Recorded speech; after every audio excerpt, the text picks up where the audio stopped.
16 February 2015ची सकाळ. कोल्हापूरच्या शांत रस्त्यांवर नेहमीसारखीच दिनचर्या सुरू असते. ज्येष्ठ विचारवंत आणि लेखक गोविंद पानसरे आणि त्यांच्या पत्नी उमा पानसरे नेहमीप्रमाणे मॉर्निंग वॉक करून घरी परतत होते. संपूर्ण वातावरण शांत होतं. अचानक घराच्या दिशेने चालत असतानाच दुचाकीवरून आलेल्या 2 अज्ञात हल्लेखोरांनी जवळ येऊन त्यांच्यावर गोळीबार केला. त्या शांत परिसरात गोळ्यांचा आवाज दणाणून गेला आणि गोविंद पानसरे रक्ताच्या थारोळ्यात कोसळले. उमा पानसरे जखमी झाल्या. हल्ला काही सेकंदांचाच होता, पण त्याने सबंध महाराष्ट्र हादरून गेला. जखमी अवस्थेत त्यांना तातडीने रुग्णालयात दाखल करण्यात आलं.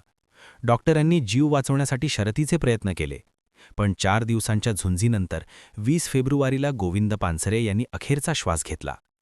विवेकवाद, अंधश्रद्धा विरोध आणि सामाजिक न्यायासाठी लढणारा एक निर्भीड आवाज कायमचा शांत झाला. याच निमित्ताने गोविंद पानसरे कोण होते, त्यांच्या आयुष्याचा प्रवास कसा होता, हे आपण या व्हिडिओच्या माध्यमातून जाणून घेणार आहे. गोविंद पानसरे एक आगळा-वेगळा माणूस, भारतीय समाजसुधारक, ज्येष्ठ कम्युनिस्ट नेते आणि महाराष्ट्राच्या पुरोगामी चळवळीतील एक हुशार आणि उत्तुंग व्यक्तिमत्व. गोविंद पानसरांचं संपूर्ण जीवन हे कष्टकरी, शेतकरी आणि शोषितांच्या संघर्षासाठी अखंड वाहून दिलेलं होतं. गोविंद पानसरे यांचा जन्म 24 नोव्हेंबर 33 रोजी अहमदनगर जिल्ह्यातल्या कोल्हार या गावी झाला. त्यांचं बालपण अत्यंत गरिबीत गेलं. त्यांचे वडील पंढरीनाथ शेतमजूर होते. रस्त्याच्या पुलाच्या बांधकामावर आई-वडील खडी फोडायचे, त्यामुळे त्यांच्या घरची ओढाताण पाचमीलाच कुजलेली होती. कोल्हारमध्ये 7वीपर्यंत शाळा होती. त्यावेळेपासूनच पानसरे राष्ट्रसेवा दलात जायचे. त्यामुळे त्यांची ओळख पत्की गुरुजींशी झाली होती. या गुरुजींचा वारणेच्या दोन्ही तीरांवरील प्रदेशात वावर होता. त्यावेळेस ते प्रतिसरकारच्या कार्यकर्त्यांना मदत करायचे. 7वी पास झाल्यावर पानसरे राहुरीला आले. पती गुरुजींच्या बोर्डिंगमध्ये राहून विद्यामंदिर शाळेत शिक्षण घेऊ लागले. त्या शाळेतून मॅट्रिकला बसता येत नव्हतं, त्यामुळे पानसरे नगरला आले. सोसायटी हायस्कूलमधून ते पहिल्या वर्गात पास होऊन मॅट्रिक झाले. त्यासोबतच आईला शेतीकामात मदत करत असतानाच गोविंद यांच्या मनात सामाजिक विषमतेबद्दलचे प्रश्न निर्माण होऊ लागले. कोल्हारसारख्या गावाकडच्या भागात राहताना त्यांनी अंगावर काढलेली गरिबी आणि पाहिलेली जात व्यवस्था त्यांच्या पुढील आयुष्यातील संघर्षाचा पाया ठरली. शिक्षणाची ओढ त्यांना इतकी होती की ते शाळेत जाण्यासाठी मैलोनमैल चालत जायचे. कॉलेजात जाण्याची त्यांची इच्छा होती, पण त्यांच्याकडे पैसा नव्हता. याचवेळी पत्की गुरुजींना काही घरगुती कारणांमुळे कोल्हापूरला स्थलांतर करावं लागणार होतं. पहिल्यापासूनच हुशार आणि धडपडी मुलगा म्हणून पत्की गुरुजींनी पानसरेंना कोल्हापूरला सोबत नेलं. कोल्हापुरात चांगले मार्क्स असूनही सायन्सला पानसरेंना प्रवेश मिळाला नाही, म्हणून त्यांनी राजाराम कॉलेजमध्ये कला शाखेत प्रवेश घेतला. कोल्हापूरला यायला उशीर झाल्यामुळे त्यांना बोर्डिंगमध्ये मात्र प्रवेश मिळाला नाही. त्यानंतर त्यांनी पैसे मिळवायला नगरपालिकेच्या खात्यात नोकरी मिळवली आणि तिथं रात्रपाळीचं काम करता करता BAची पदवी मिळवली. कोल्हापूर हे राजश्री शाहू महाराजांच्या विचारांचं केंद्र असल्यानं तिथेच पानसरेंच्यावर समतावादी विचारांचे संस्कार झाले. त्याचबरोबर विद्यार्थी दशेत असतानाच त्यांनी स्थानिक प्रश्नांवर आवाज उठवायला सुरुवात केली होती आणि याच काळात त्यांचा परिचय कम्युनिस्ट विचारांशी झाला. पठे जाऊन शिक्षण पूर्ण केल्यानंतर त्यांनी वकिली पेशा स्वीकारला खरा, पण त्यांची खरी ओढ समाजाच्या शेवटच्या स्तरातील माणसाला न्याय मिळवून देण्याकडे होती. भारतीय कम्युनिस्ट पक्षाचे ते पूर्णवेळ कार्यकर्ते झाले. पानसरेंनी कोल्हापुरात कामगार संघटना बांधण्यात मोलाची भूमिका बजावली. त्यांनी केवळ भाषणं केली नाहीत, तर रस्त्यावर उतरून मोर्चे काढले, टोलविरोधी आंदोलनं केली. हे त्यांच्या आयुष्यातील एक अत्यंत महत्त्वाचं पर्व ठरलं. त्यानंतर त्यांनी कोल्हापूर शहरातील रस्ते विकासाच्या नावाखाली सामान्य जनतेवर लादल्या गेलेल्या टोलला कडाडून विरोध केला. त्यांचं संघटन कौशल्य इतकं अफाट होतं की त्यांनी सर्वपक्षीय नेत्यांना आणि सामान्य नागरिकांना एका छताखाली आणून टोलसाठी सळोकीपळो करून सोडलं होतं. त्यांनी टोल विरोधी कृती समिती स्थापन केली. त्याचं वैशिष्ट्य असं होतं की त्यांनी डावे उजवे अशा सगळ्या विचारधारांच्या लोकांना एकत्र आणायचं, आणि ते त्यांनी सिद्ध केलं. त्यानंतर कोल्हापुरातले गल्लीबोळात सभा घेतल्या, पदयात्रा काढल्या आणि टोल देऊ नका असं आवाहन केलं. हे आंदोलन इतकं तीव्र झालं की सरकारने अखेर गुडघे टेकले.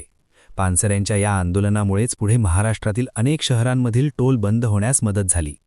या आंदोलनातून त्यांनी दाखवून दिलं की जर नेतृत्व प्रामाणिक असेल आणि जनतेचा सहभाग असेल तर कितीही मोठी कॉर्पोरेट कंपनी किंवा सरकार असलं तरी त्यांना झुकावं लागतं. त्या काळात कोल्हापूर हे सत्यशोधकीय विचार आणि डाव्या चळवळीचं केंद्र होतं. याच काळात त्यांचा संपर्क कॉम्रेड माधवराव बागल आणि पक्षाच्या इतर ज्येष्ठ नेत्यांशी झाला. त्या चळवळीत त्यांना साम्यवादी विचारसरणी भावली. आणि कष्टकऱ्यांच्या मुक्तीसाठी लाल बावटा हाच योग्य मार्ग असल्याचं त्यांना उमजलं. म्हणूनच अन्यायाची चीड आणि समतेची ओढ यातून ते भारतीय कम्युनिस्ट पक्षात सामील झाले.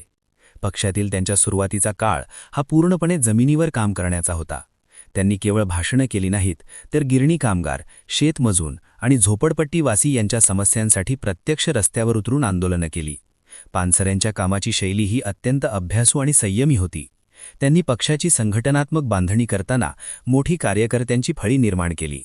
पक्ष संघटनेतील त्यांच्या निष्ठेमुळे आणि कामातील सातत्यामुळे त्यांची जबाबदारी हळूहळू वाढत गेली. त्यानंतर ते केवळ एक नेते नव्हते, तर एक उत्तम संघटक आणि विचारवंतही होते. महाराष्ट्राच्या कानाकोपऱ्यात जाऊन त्यांनी पक्षाचा विस्तार केला आणि कॉम्रेड पक्षाचा लाल बावटा घराघरात पोहोचवला. त्यांच्या याच व्यापक कार्याची दखल घेऊन त्यांची निवड भारतीय कम्युनिस्ट पक्षाच्या महाराष्ट्र राज्य काउन्सिलच्या सचिवपदी करण्यात आली. अनेक दशकं राज्याच्या राजकारणात आणि पक्ष संघटनेत प्रभावी कामगिरी केल्यानंतर त्यांच्याकडे पक्षाच्या सर्वोच्च पदांची जबाबदारी आली. त्यानंतर गोविंद पानसरे केवळ राजकीय नेते राहिले नाहीत, तर ते जनतेचे नेते म्हणून ओळखले जाऊ लागले. त्यांच्या कार्याची व्याप्ती आणि विचारांची स्पष्टता इतकी मोठी होती की त्यांची भारतीय कम्युनिस्ट पक्षाच्या राष्ट्रीय कार्यकारिणी आणि केंद्रीय नियंत्रण आयोगाच्या अध्यक्षपदी निवड करण्यात आली.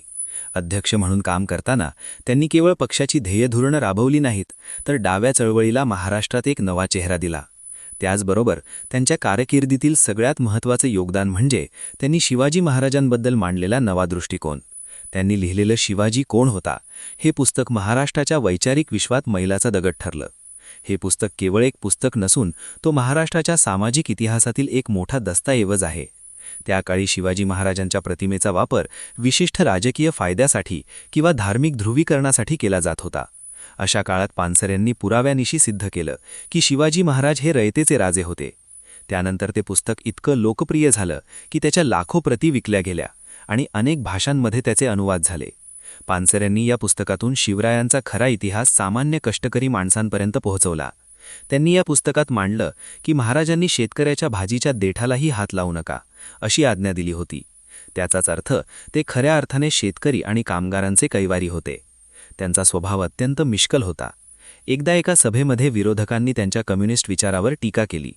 तेव्हा त्यांनी हसत हसत त्यांना उत्तर दिलं, आम्ही लाल झेंडा हातात घेतलाय कारण तो रक्ताचा रंग आहे आणि रक्त सगळ्यांचंच सारखंच असतं. पानसरेजी स्वतःला कधीही मोठी नेते मानत नसत. कोल्हापुरात एका साध्या घरामध्ये राहत होते. त्यांच्या घरी कोणीही सामान्य कार्यकर्ता कधीही जाऊन त्यांना भेटू शकायचा. साधी राहणी आणि उच्च विचारसरणीचं ते जिवंत उदाहरण होतं. त्यानंतर गोविंद पानसरे यांनी डॉक्टर नरेंद्र दाभोलकरांसोबत अंधश्रद्धा निर्मूलनाच्या कामात स्वतःला झोकून दिलं होतं. धर्माच्या नावाखाली चालणाऱ्या बुवाबाजीला त्यांनी नेहमीच आव्हान दिलं. विवेकवादाचा प्रसार करताना त्यांनी कधीही परिणामांची भीती बाळगली नाही. ते नेहमी म्हणायचे, माणूस मारला जातो पण विचार मारता येत नाही. याच विचारसरणीमुळे ते विरोधकांच्या डोळ्यात चलत होते. त्यांना अनेकदा धमकी आल्या, पण त्यांनी कधीही आपली सुरक्षा वाढवून घेण्यास होकार दिला नाही किंवा आपले विचार बदलले नाहीत. त्यानंतर त्यांच्या शेवटच्या प्रसंगी 16 फेब्रुवारी 2015 रोजी कोल्हापुरातील साध्या आणि निवांत वातावरणात ती घटना घडली. नेहमीप्रमाणे सकाळी आपल्या पत्नीसोबत वॉकिंगला निघालेले असताना काही अज्ञात हल्लेखोरांनी त्यांच्यावर गोळ्या झाडल्या आणि त्या हल्ल्यात ते गंभीर जखमी झाले. त्यांच्यावर कोल्हापुरात आणि नंतर मुंबईच्या ब्रीच कँडी रुग्णालयात उपचार करण्यात आले. पण दुर्दैवानं 20 फेब्रुवारी 2015 रोजी या महान लोकनेत्याने अखेरचा श्वास घेतला. त्यांच्या हत्येच्या बातमीने सबंध महाराष्ट्र आणि देशातील विवेकवादी समाज सुन्न झाला.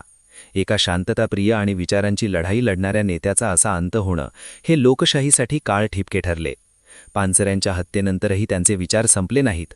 उलट शिवाजी कोण होता हे पुस्तक घराघरात पोहोचलं आणि त्यांच्या संघर्षाची मशाल आजही हजारो कार्यकर्त्यांच्या हातात देवत आहे. हीच त्यांच्या पुरोगामी विचारसरणीची मशाल अशीच तेवत ठेवणं हीच त्यांच्यासाठी सलामी असेल. त्यांच्या या स्मृतिदिनाबद्दल त्यांना अभिवादन.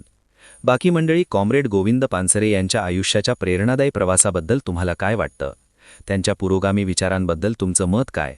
आम्हाला कमेंट बॉक्समध्ये नक्की सांगा आणि आमच्या विशेष भरीच्या YouTube चॅनलला सबस्क्राईब करायला अजिबात विसरू नका. धन्यवाद.